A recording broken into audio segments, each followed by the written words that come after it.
പ്രണയം ആളുകളുടെ ജീവിതത്തിൽ ഏറ്റവും കൂടുതൽ അഫക്റ്റ് ചെയ്യുന്ന ഒരു കാര്യമാണ് പ്രണയം. ഈ പ്രണയം വന്നു കഴിഞ്ഞാൽ ചിലപ്പോൾ നമ്മൾ തന്നെ പറയാം ആളുകൾ സ്വയം മറന്നു പോകും, പരിസരബോധം ഇല്ലാത്ത ആളുകളായിട്ട് മാറുമെന്നൊക്കെ നമ്മൾ പലപ്പോഴും പറയാറുണ്ട് ഈ പ്രണയം ബാധിച്ച ആളുകളെയൊക്കെ നമ്മൾ കാണുമ്പോൾ. പക്ഷെ അതിനൊക്കെ അപ്പുറത്തേക്ക് ഈ പ്രണയം ഒരു കൊലപാതകം അല്ലെങ്കിൽ വിദ്വേഷമായി മാറുന്ന ഒരു അവസ്ഥയുണ്ട്. കഴിഞ്ഞ ദിവസമായിരുന്നു വെഞ്ഞാറമൂട്ടിൽ കൂട്ടക്കൊലപാതകം ചെയ്ത അഫാൻ എന്ന് പറയുന്ന ചെറുപ്പക്കാരൻ. അദ്ദേഹത്തിൻ്റെ കാമുകിയെ വീട്ടിലേക്ക് വിളിച്ചു വരുത്തി മൃഗീയമായി കൊല്ലുകയായിരുന്നു.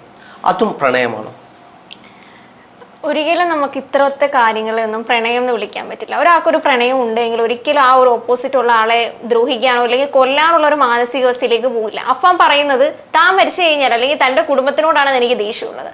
താൻ മരിച്ചു കഴിഞ്ഞിട്ടുണ്ടെങ്കിൽ തൻ്റെ കാമുകി ഒറ്റയ്ക്കായി പോകുമെന്ന വിഷമത്തിലാണ് താൻ തൻ്റെ കാമുകിയെ കൊല്ലുന്നതെന്ന്. അതും ആദ്യം ഒരു മൂർച്ചയുള്ള ഒരു ആയുധം കൊണ്ട് കുത്തി കഴിഞ്ഞിട്ട് ചുറ്റിക കൊണ്ട് കുറേ തവണ തലക്കടിക്കുന്നു, അതിനുശേഷം മുഖം വികൃതമാക്കുന്നു. ഇത്രത്തോളം രീതിയിൽ അല്ലെങ്കിൽ കൊല്ലാണ് അല്ലെങ്കിൽ അത്രയും സ്നേഹം ഉണ്ടായിട്ടാണ് കൊന്നതെന്ന് പറയുന്നത് ഇത്രയും മൃഗീയമായി ഒരാൾക്ക് എങ്ങനെയാണ് തന്റെ പ്രണയിനിയെ കൊല്ലാൻ സാധിക്കുന്നതെന്നാണ് മനസ്സിലാക്കാൻ. പുള്ളി അദ്ദേഹത്തിന്റെ എല്ലാ ഫ്രസ്ട്രേഷനും തന്റെ കാമുകിയോട് തീർത്താണോ? ഇതിനെയൊക്കെ നമുക്ക് പ്രണയം എന്ന് വിളിക്കാൻ പറ്റില്ല. പുള്ളി അതിനെ ലേബിൾ ചെയ്യുന്ന ഒരു കാര്യമാണ് പ്രണയമാണ്, എൻ്റെ പ്രണയിനി ഒറ്റയ്ക്കാകുമെന്നുള്ളത്. നമ്മൾ പല കേസുകളും കണ്ടിട്ടുണ്ട്.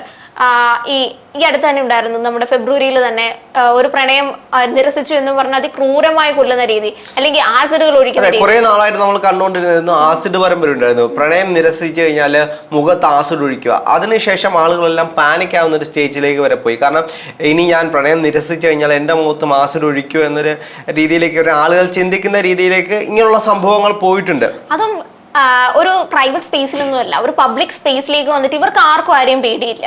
എന്നിട്ട് അതിനൊരു ലേബിളും ചെയ്യപ്പെടും. എൻ്റെ പ്രണയം മോള് നിരസിച്ചു, അല്ലെങ്കിൽ ഇത്രയും നാൾ ഞങ്ങൾ തമ്മിൽ നല്ല സുഹൃത്തായിരുന്നു അല്ലെങ്കിൽ നല്ല കൂട്ടായിരുന്നു, പെട്ടെന്ന് എൻ്റെ നിരസിച്ചു.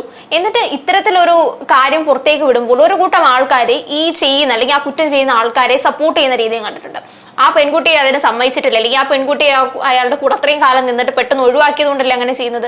ഒരാൾക്ക് എങ്ങനെയാണ് മറ്റൊരാളുടെ ജീവൻ എടുക്കാൻ സാധിക്കുന്നത്? എന്നിട്ട് അതിനെ ഷാരൂണിന്റെ കാര്യത്തിൽ കണ്ടതാണ്, ഗ്രീഷ്മ കഷായം കൊടുത്തു കൊല്ലുന്നത്. അതും പ്രണയമല്ലായിരുന്നു. ആ പ്രണയത്തിൽ നിന്ന് മൂടിപ്പോകാൻ വേണ്ടി പല രീതിയിൽ കൊല്ലുന്നത്, അല്ലെങ്കിൽ പ്രണയം നിരസിച്ചതിന്റെ പേരിൽ കൊല്ലുന്നത്, ഇതെല്ലാം പ്രണയമെന്ന് നമുക്ക് ഒരിക്കലെങ്കിലും വ്യാഖ്യാനിക്കാൻ കഴിയുമോ? പ്രണയം ഒഴിവാക്കാൻ വേണ്ടി കൊല്ലുന്നത്. അതേപോലെ തന്നെ ഒരാൾക്ക് ഒരു റിലേഷൻഷിപ്പിൽ ഏറ്റവും പ്രധാനപ്പെട്ട ഒരു കാര്യമാണ് ഒരു സ്റ്റേജ് എത്തുമ്പോൾ അവർക്ക് വിട്ടുപോകാൻ, അല്ലെങ്കിൽ ആ ഒരു റിലേഷൻഷിപ്പ് ഓക്കെ അല്ല എന്ന് തോന്നുമ്പോൾ അവർക്ക് പരസ്പരം പിരിയാനുള്ള ഒരു സ്വാതന്ത്ര്യമുണ്ട് എന്നുള്ളത്. പക്ഷെ പലപ്പോഴും ഇത്തരം ആൾക്കാർക്ക് അതൊന്നും മനസ്സിലാവുന്നില്ല. അല്ലെങ്കിൽ ഞാൻ ഇഷ്ടപ്പെടുന്ന ആൾ എന്നെയും ഇഷ്ടപ്പെടണം, അല്ലെങ്കിൽ അവരിനി ജീവിക്കണ്ട. സത്യത്തെ ഈ ആള് അല്ലെങ്കിൽ അഫ്വാൻ അത് തന്നെയല്ലേ ചെയ്തത്?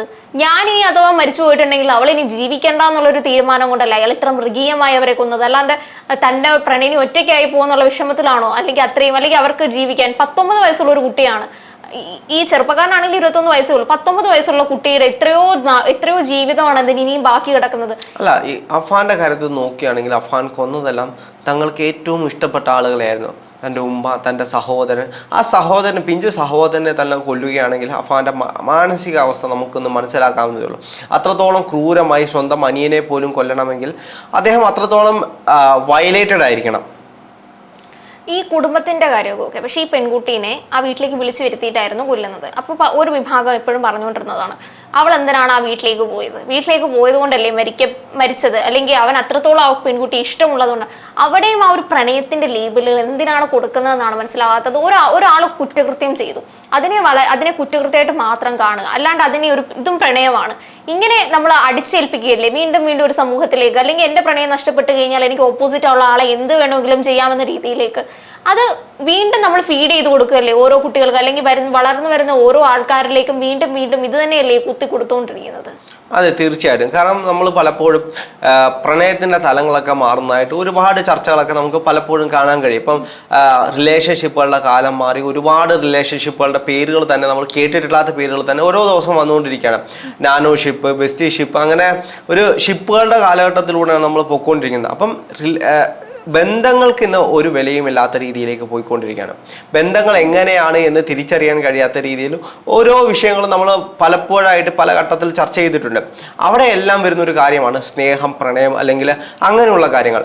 അങ്ങനെയുള്ളൊരു സാഹചര്യത്തിലാണ് ഇപ്പം അഫാനെ പോലുള്ളൊരാൾ തൻ്റെ കാമുകിയെ വീട്ടിലേക്ക് വിളിച്ചു വരുത്തി അതിക്രൂരമായിട്ട്, ഇനി താൻ മരിച്ചു പോവുകയാണെങ്കിൽ ഒറ്റയ്ക്ക് ജീവിക്കണം, തൻ്റെ കാമുകി ഒറ്റയ്ക്ക് ആ വീട്ടിൽ ജീവിക്കണം എന്ന് ആലോചിച്ച്, അല്ലെങ്കിൽ ഇനി മറ്റാർക്കും സ്വന്തമാക്കാൻ പാടില്ല എന്ന രീതിയിൽ അത്രയ്ക്ക് ക്രൂരമായിട്ടാണ് കൊല്ലുന്നത്. ഒന്ന് ആലോചിച്ച് നോക്കൂ. അതെ, എനിക്ക് അത്രയും ഇഷ്ടപ്പെട്ട അല്ലെങ്കിൽ അത്രയും പ്രിയപ്പെട്ട ഒരാളുടെ മുഖം വികൃതമാക്കാൻ അത്രയും രീതിയിൽ അയാൾക്ക് എങ്ങനെയായിരിക്കും ഒരു മനസ്സ് വന്നത്? അവരെ കൊല്ലാനാണെങ്കിൽ ഒറ്റയടിക്ക് കൊന്നാൽ പോരെ, അല്ലാണ്ട് അത്രയും നേരം ആ മൃതദേഹത്തിനോട് പോലും ഒരു മാന്യത കാണിക്കാതെ അത്രയും ക്രൂരമായി ആ മൃതദേഹം കണ്ട ഓരോ നാട്ടുകാരും പറയുന്നുണ്ട് തങ്ങൾ അത് ഒരു തവണയെ നോക്കിയുള്ളൂ, അതിനുശേഷം നോക്കാനുള്ള അല്ലെങ്കിൽ അവിടെ നിൽക്കാൻ പോലും തോന്നിയില്ല, അത്ര മൃഗീയമായിട്ടാണ് അയാൾ ആ കൊന്നിരിക്കുന്നതെന്ന്. ബാക്കിയുള്ളവരെയൊക്കെ തലക്കടിച്ചിട്ട് കൊന്നിട്ടാണുള്ളത്. അനിയനെ ക്രൂരമായി കൊന്നു എന്ന് പറയുന്നുണ്ട്. കാരണം അനിയനോടുള്ള ദേഷ്യം എന്താണെന്ന് നമുക്കറിയാം. അനിയനെ ആയിരുന്നു ആ വീട്ടിലെല്ലാവർക്കും ഇഷ്ടം കൂടുതലെന്ന രീതിയിൽ ഇയാളെ കുറേ തവണ ആത്മഹത്യ ശ്രമിച്ചിട്ടുണ്ട് എന്ന് പറയുന്നുണ്ട്. അതേപോലെ ഈ ഒരു പ്രണയമൊക്കെ ഇത്ര രീതിയിലേക്ക് അല്ലെങ്കിൽ ഇത്തരത്തിലൊരു തരത്തിലേക്ക് മാറിപ്പോകുന്നതെന്ന് പറഞ്ഞു കഴിഞ്ഞാൽ അതൊരു കാലഘട്ടത്തിൻ്റെ തന്നെ പ്രശ്നമാണ്. ആ ഒരു കാലഘട്ടത്തിൽ ഓരോ ആൾക്കാരും കഴിഞ്ഞ ദിവസം നമ്മുടെ തൃപ്പുണിത്തുറയിലുള്ളത് തന്നെ കാമുകി ഫോൺ വിളിച്ചപ്പോൾ എടുത്തില്ല എന്നുള്ള രീതിയിലേക്ക് എടുത്തില്ല, അതുകൊണ്ട് വീട്ടിൽ വന്ന് അതിമൃഗീയമായ ആ കുട്ടിയെ കൊന്നിട്ടാണ് പോകുന്നത്. ഇത്തരത്തിൽ നമുക്ക് ഇഷ്ടമുള്ള ഒരാളോട് എങ്ങനെയാണ് ഇത്ര ക്രൂരമായി നമുക്ക് പെരുമാറാൻ സാധിക്കുന്നത്? എന്നിട്ട് അതിനെ ഒരു സമൂഹം വന്നിട്ട് അല്ലെങ്കിൽ മെൻസ് അസോസിയേഷൻ ആണെങ്കിൽ പോലും വന്നിട്ട് അതിനെ പ്രണയം എന്ന് ലേബൽ ചെയ്യപ്പെടും. എന്നിട്ട് ആ ഒരു ആരാണോ അവിടെ വിക്ടിമായത് അയാളെ പറയും, അയാൾ കാരണമല്ലേ ഇത് സംഭവിച്ചത്, അയാളാണ് അതിന്റെ പ്രധാന മൂല കാരണം എന്നൊക്കെ പറയുന്ന ഈ ഒരു രീതി എന്താണെന്ന് മനസ്സിലാവുന്നില്ല. കഴിഞ്ഞിടയ്ക്കായിരുന്നു മലപ്പുറത്തുള്ള ഒരു പെൺകുട്ടിയെ നിക്കാഹ് കഴിച്ചു കൊടുത്തു.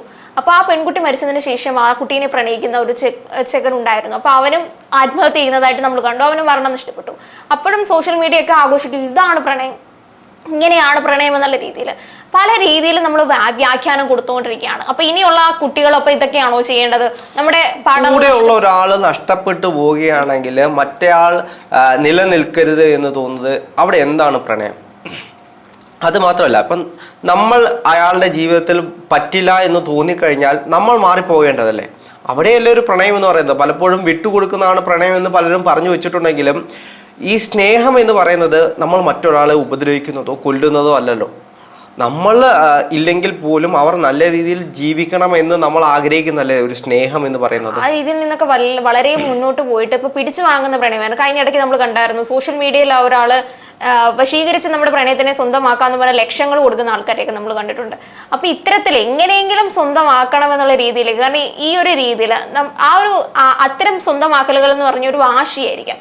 ആ ഒരു വാശി കഴിയുമ്പോൾ പിന്നെ അയാളോട് ദേഷ്യം തോന്നാം, വിദ്വേഷം തോന്നാം, പ്രതികാരം തോന്നാം, അത്തരത്തിൽ എന്ത് വേണമെങ്കിലും ചെയ്യാമെന്നുള്ള രീതിയിലേക്കാണ് പോകുന്നത്. അത് ഇനി അയാൾ ജീവിച്ചിരിക്കണ്ട, ആ ഒരു തലത്തിലേക്കാണ് പോകുന്നത്. അപ്പൊ ഇനിയുള്ള നമ്മുടെ കുട്ടികളാണെങ്കിലും അല്ലെങ്കിൽ എല്ലാവരും ആണെങ്കിലും പ്രണയത്തെ എന്താണെന്ന് ശരിക്കും ഒന്ന് വ്യാഖ്യാനിക്കുന്നത് നല്ലതായിരിക്കും. അല്ലാണ്ട് നമ്മുടെ സമൂഹത്തിന്റെ തന്നെ ചിന്താഗതി മാറിപ്പോയിട്ടുണ്ട്. സ്നേഹത്തെ പോലും ഇങ്ങനെ പിടിച്ചു പറിച്ച് കിട്ടുന്നത് മാത്രമാണ് സ്നേഹം, അങ്ങനെയുള്ളത് മാത്രമേ നിലനിൽക്കൂ, അങ്ങനെ നമ്മളിപ്പോഴും വാശിയോടെ നിൽക്കുന്നതാണ് സ്നേഹം, കലിപ്പനും കാന്താരിയും ആ ഒരു മോഡലൊക്കെയാണ് സ്നേഹം എന്ന് ധരിച്ചു വെക്കുന്ന ഒരുപാട് പേരുണ്ട്. അതിനൊക്കെ അപ്പുറത്തേക്ക് നമ്മൾ മറ്റുള്ളവരെ മനസ്സിലാക്കുന്നതാണ് സ്നേഹം എന്ന് സമൂഹമെങ്കിലും മനസ്സിലാകട്ടെ.